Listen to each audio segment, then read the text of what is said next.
Ah, pizza. Pizza, pizza, pizza, pizza, pizza.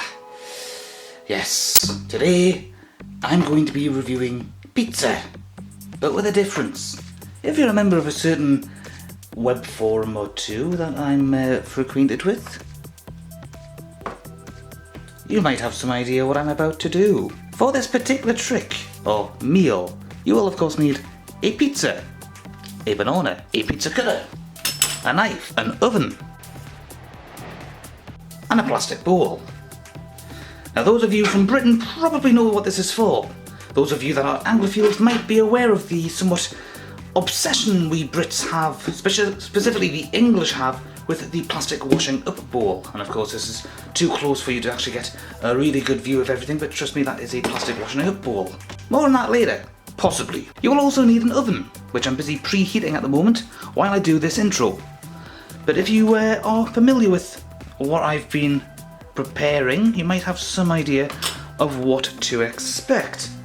Now unfortunately I don't have a clean chopping board at the moment, but this is an electric oven hob and these tend to be quite good for what I'm about to do. Namely, and best of yet, none of that went on the floor. I'll obviously clean that up later. Pizza. Now, because I'm a review channel, I tend to do a lot of unboxing videos. I'm going to have to fight the urge to review the box. Look, you've got all the colour-coded warning signs here to tell you how much fat there is, and saturates, and sugars, and salt, and how much energy it's expected to have, and that it goes off by the 31st of July, and all of that, all of this stuff. And then you actually open the box up. Damn you, Tesco's, look at what you've resorted me to. I'm reviewing your box work anyhow, even though I promised myself I wouldn't. My God.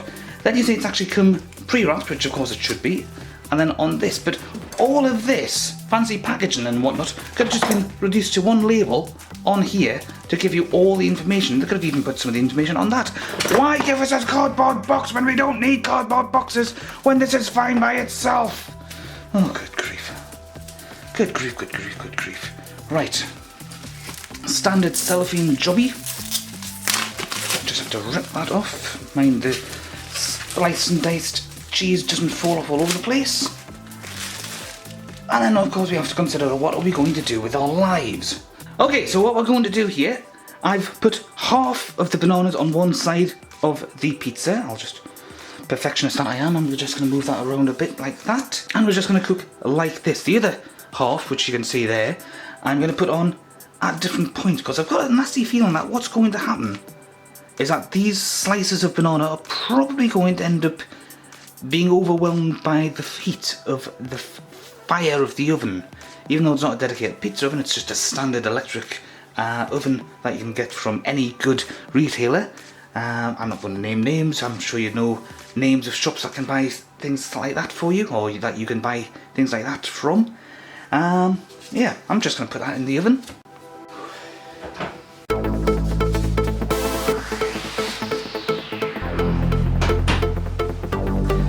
And then I'm going to wait a little while. Might take just a little bit to get this done. Alright, so here we are. Originally my plan was that I was just going to cook this for a little while and then put the other bananas on here.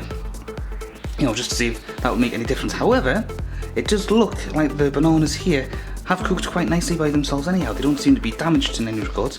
They do seem to be a little dark in some places towards the centre compared to their original brethren. But yeah, in general, that seems to have cooked quite nicely. Shall we slice and dice?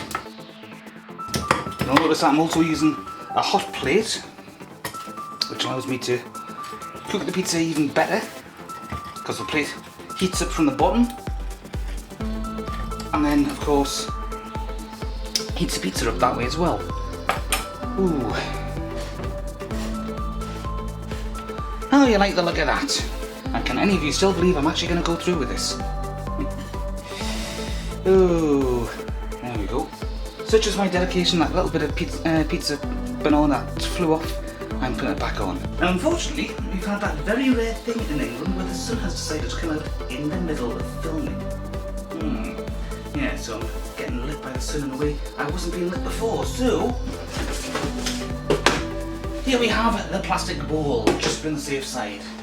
And here we have, whoops, ho ho ho. Yeah, that is red hot, so I might need something else to, a little bit of kitchen paper towel roll type stuff. Let's just fit that one there like so. And here we have a pizza slice on kitchen roll. Yeah, I'm trying to make sure it doesn't fall off like that. Now this is mad hot. It hasn't had a chance to really cool down yet, so this could result in one of two things. I end up screaming in pain because it's so damn hot, or I end up throwing up because of the bananas. You know what? I think a nice cool drink or something would probably be in order. I'll point out I'm not under any kind of contractual obligation to show this. I'm just letting you know that this is what I'm going to have as a drink. I'll say again, not an ad. Except possibly an advert for not eating something really, really weird. And now the moment you've all been waiting for. It has had a chance to cool down now, all of about 10 seconds to cool down. You can just about pick it up now, but it's still really hot, so it really hurts the fingertips. So,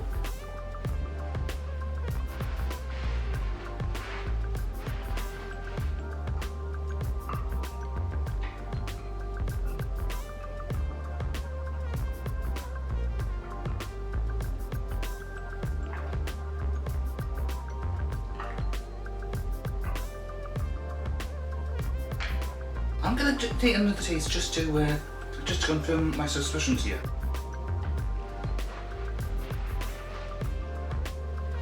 Disappointingly, it hasn't made me want to throw up. However, really disappointingly, you get the taste of the banana for something like a millisecond. It's literally, yes, you can taste it, yes, it's there, but blink and you miss a kind of thing. So it's not in any way disgusting, it's not revolting in any way, it does taste actually quite nice.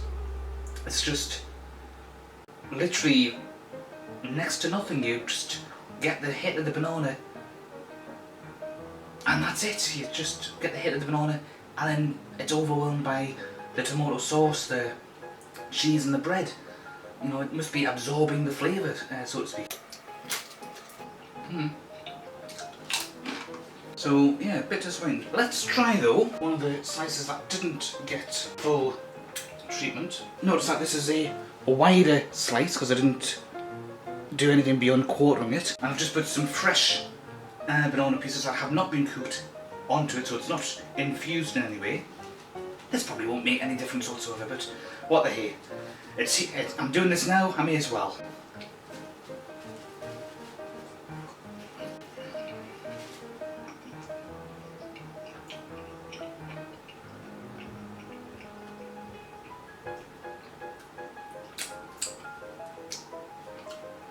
No, you don't get any infusion whatsoever. That doesn't carry over at all.